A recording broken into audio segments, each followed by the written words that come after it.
Mmm, swing, bada bada swing.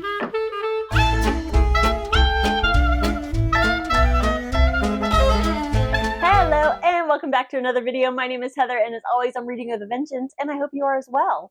If you're an OG watcher, thank you so much for coming back. If you're new to my channel, a very warm welcome to you. I hope everybody is doing very well. If you like what you see, please consider giving that like button a boop and a subscribe would be wonderful. Editing Heather, I totally forgot to say, because I had mentioned in a previous video that in a future video I would be sharing with you where we are moving. I totally forgot to say it when I was recording, so anyways, I want to let you guys know that I'm super excited to announce that my husband and I are moving to Savannah, Georgia, and we are in the process of packing up and moving, and we will be there by the end of January. By the time you are seeing this video, I should be in Savannah, Georgia. So are there any of you out there in my area? I would love to know. Super exciting. I just wanted to put that in this video so that you are not surprised, because the next video after this one is going to have an entirely new background. I'm probably going to be recording from an Airbnb. So we'll see how that goes, and I just didn't want that to be so abrupt. So anyways, exciting news! Today I'm going to pick the 5 books that I absolutely am going to read in February. Now, I just started doing this TBR last month. I've only done once before. And what I do is I pick 5 books that I'm definitely going to read. I typically read between 8 and 12 books per month. And most of the time I'm a mood reader. I pick what I want to read when I want to read it. But I have so many books in my physical library or on my TBR on Goodreads, and it just grows and grows and grows. And so I feel like I need to have a system to pick a book for me that I need to read right now, or else I never get to it. And then the TBR just grows and grows and grows, right? So I came up with this system, if you will, and it's kind of a random system. I use dice, I use a random number generator, I use a spinny spin number wheel thingy to pick books from lists that I created. I made a list on my computer for all the books that I have in my physical TBR or in my physical library. And then I created lists, probably I think there's 11 of them, where I have a list of all the books that all of you recommended for me. And then I have a list of all the books that I mentioned in all my videos that I've done this past year.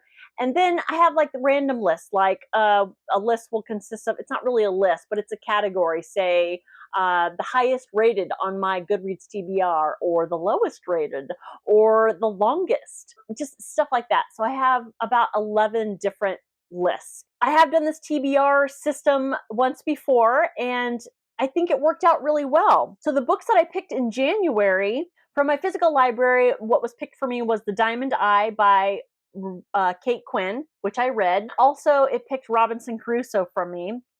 And I'll get more into this when I do my wrap up, but I decided to take that one off the list. And as a matter of fact, I decided to take that off my TBR altogether. And the reason being is one of the other books that was chosen for me was the category was longest on my TBR, and the longest on my TBR is The Count of Monte Cristo, and I'm still getting through that. I've decided to kind of stretch that out and read that through the entire month of January, reading 50 pages a day.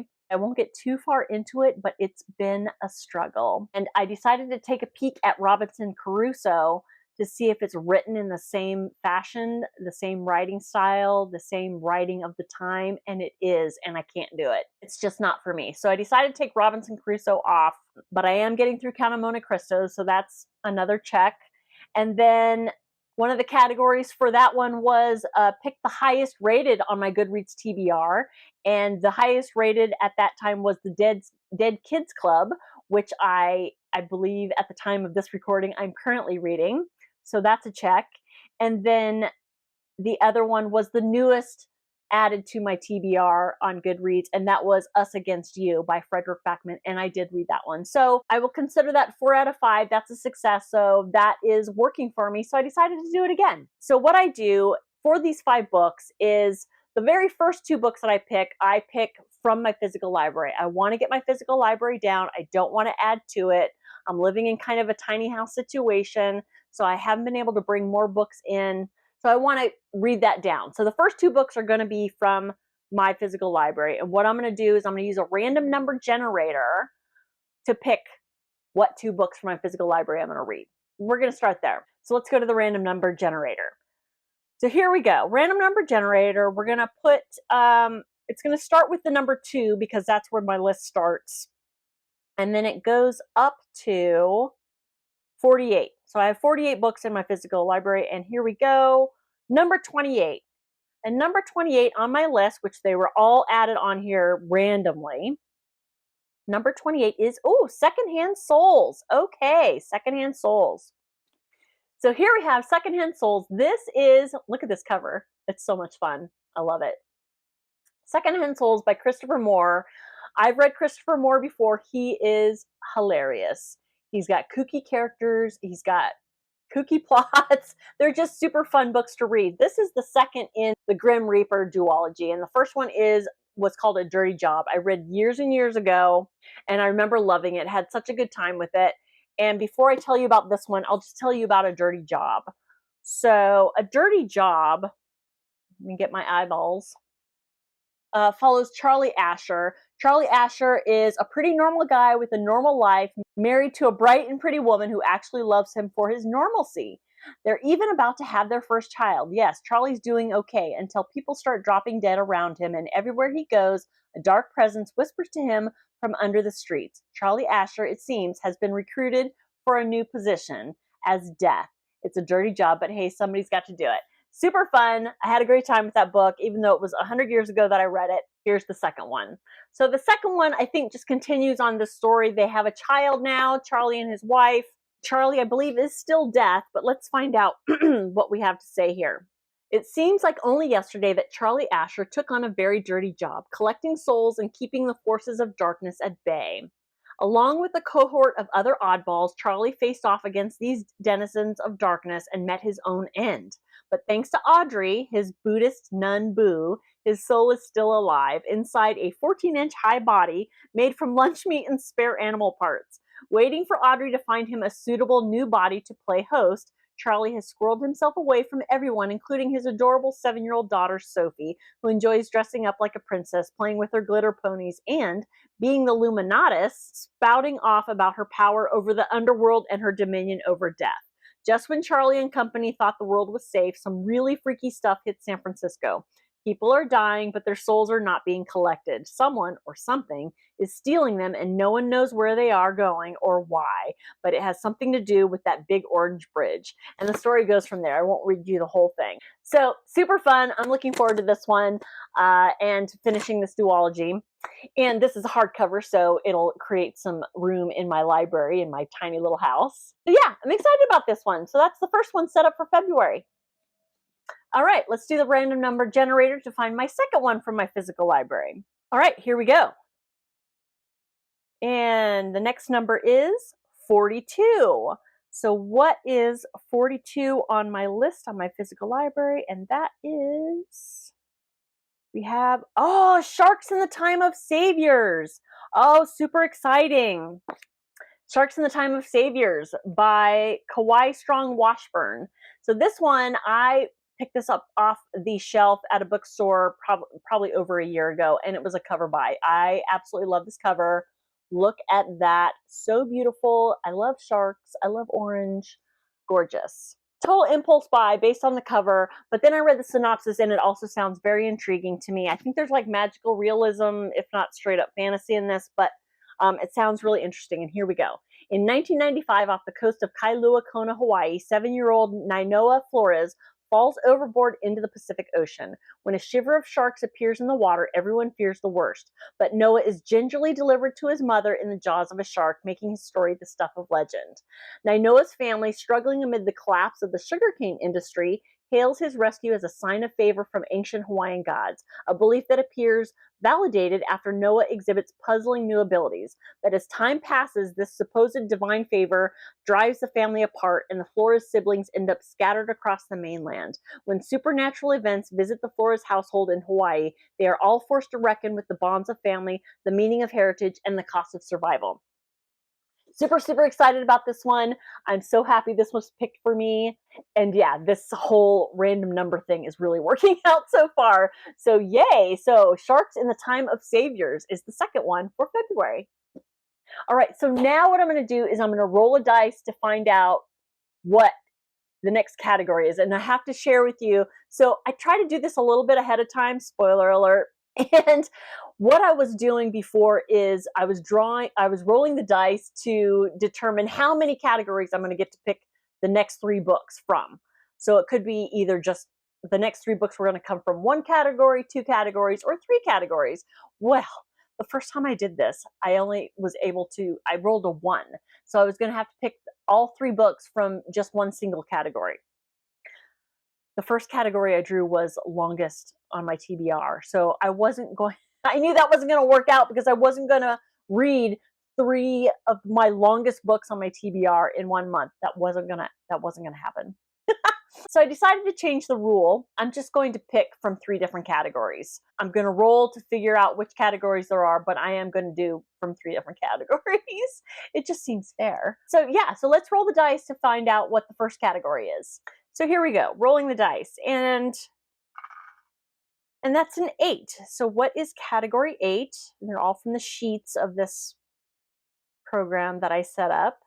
Sheet 8 is my electronic library. So I'm going to pick from my electronic library. Now, how I'm going to pick from my electronic library is I'm going to do a spinny number spinner. So here we go. I have 56 books in my electronic library. And most of these books they were free. And so a lot of them are part of series, but fortunately a lot of them are the first in a series, and that's how they get you really. Here's a free book. It's the first in a series. So when you get hooked, then you get to buy the others in the series, but that's fine. So here we go. Here's the spinner. So starting with number 2 up to 56, spin the wheel. Super satisfying spinny spin sound that you probably can't hear, but here we go. And we have number 9. Okay, so what's number 9 on my electronic library list? And that is Before He Kills. Okay, Before He Kills. I'm going to pull that up. Okay, so Before He Kills is by Blake Pierce, and that is the Mackenzie White series, which is a detective series. Okay, so Before He Kills, in the cornfields of Nebraska, a woman is found murdered, strung up on a pole, the victim of a deranged killer. I'm hooked. It doesn't take long for the police to realize a serial killer is on the loose and his spree has just begun. Detective Mackenzie White, a young, tough, smarter than the aging, chauvinistic men on her local force, finds herself called in grudgingly to help solve it. As much as the other officers hate to admit it, they need her young, brilliant mind, which has already helped crack cold cases that had left them stumped. Yet even for Mackenzie, this new case proves an impossible riddle, something the likes of which she and the local force have ever seen. With the FBI called in, together an intense manhunt ensues. Mackenzie, reeling from her own dark past, we love that, her failed relationships and her undeniable attraction to the new FBI agent, finds herself battling her own demons as her hunt for the killer takes her to the darkest places of her mind. As she delves into the killer's mind, obsessing over his twisted psychology, she finds that evil truly does exist. She only hopes it will not be too late to extricate herself from it as her entire life collapses around her. Sounds like a dark psychological thriller. I am here for it. So that's exciting because I want to narrow down my electronic library as well. It's not taking up any space. It's just taking up memory on my electronic book. So that one's exciting. It's always exciting to start a new series. How many are in the series? It looks like there's 14 in the series. So if I love it, I will have a series set up for myself. So that's good. So that is the 3rd book for me. So let's roll to find out what the next category is. All right, here we go. That's number 6. So category number 6, or sheet number 6, is best rated on my TBR. My favorite one, because you can't go wrong with that, right? So best rated on my TBR. Let's take a look at that. And the best rated on my TBR is the 3rd volume of Heartstopper. So I'm super excited to read that. I read the first 2 volumes last year. I love them, just like everybody else. So I will be reading the 3rd in the Heartstopper series in February. However, I'm going to be able to read that in one sitting. So here's what I'm going to do. I'm going to take the best rated from your recommendations. So I took all the books that you guys recommended and I created a shelf on my Goodreads. So they're all there so I can arrange them in whatever order I want. So what I'm going to do is I'm going to arrange them in highest average rating to start with, and I'm going to pick from there. The highest rated book from all of your recommendations is The Things We Cannot Say by Kelly Rimmer. And this was recommended by Aileen M. So thank you, Aileen M, for that recommendation. So The Things We Cannot Say, it looks like it's historical fiction right around World War II, so it's totally my speed. Thank you so much, Aileen. You know what my jam is. So let's see what this one is about specifically. We have, in 1942, Europe remains in the relentless grip of war. Just beyond the tents of the Russian refugee camp she calls home, a young woman speaks her wedding vows. It's a decision that will alter her destiny, and it's a lie that will remain buried until the next century. So since she was 9 years old, Alina knew she would marry her best friend Tomas. Now 15 and engaged, Alina is unconcerned by reports of Nazi soldiers at the Polish border, believing her neighbors that they pose no real threat and dreams instead of the day Tomas returns from college in Warsaw so they can be married. But little by little, injustice by brutal injustice, the Nazi occupation takes hold, and Alina's tiny rural village, its families are divided by fear and hate. Then, as the fabric of their lives is slowly picked apart, Tomas disappears. When Alina used to measure time between visits from her beloved, now she measures the spaces between hope and despair, waiting for word from Tomas and avoiding the attentions of the soldiers who patrol her parents' farm. But for now, even deafening silence is preferable to grief. Slipping between Nazi-occupied Poland and the frenetic pace of modern life, Kelly Rimmer creates an emotional and finely wrought narrative that weaves together two women's stories, I love that, into a tapestry of perseverance, loyalty, love, and honor. I feel like this one's going to be a tearjerker. This smacks a little bit of The Nightingale, and I am here for it. So thank you, Aileen, for that recommendation. I'm super happy that my little random system here picked that book for me. And it's rated super highly on Goodreads, so what can go wrong? Yay.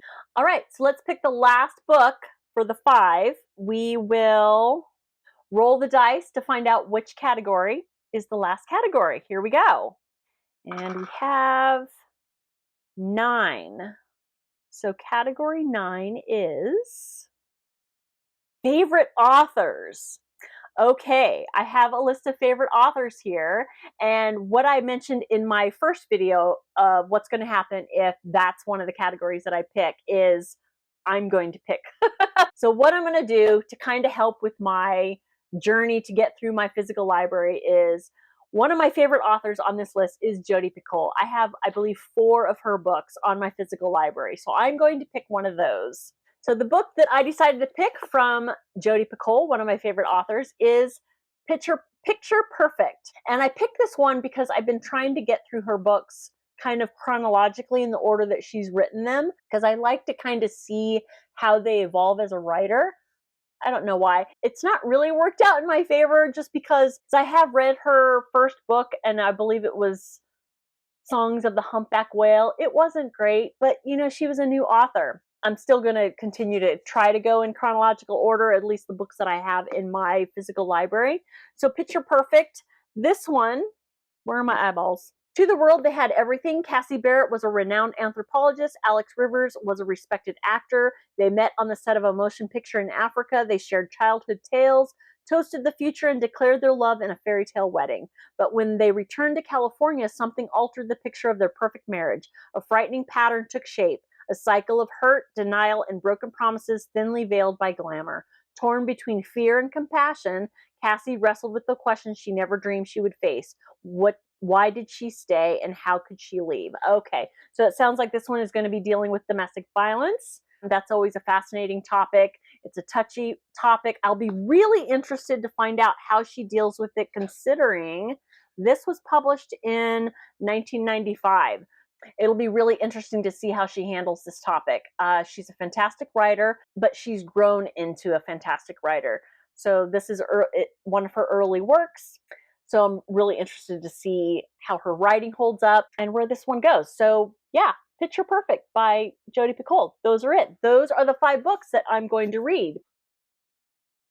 So we have 3 from my physical library, and then we have 1 from my electronic library, and then we have a book that I'll probably get from the library from one of my subscribers, Aileen, who recommended The Things We Cannot Say. Those are it. Those are my 5. So have you read any of these books that I picked for myself? What do you think? Do you have any thoughts? Which of these books should I put at the top? Which should I read first? You tell me. Or just say hi down in the doodly-doo. I love hearing from you guys. But that's it for today. Thank you so much for watching, and I will see you all next time. Bye-bye.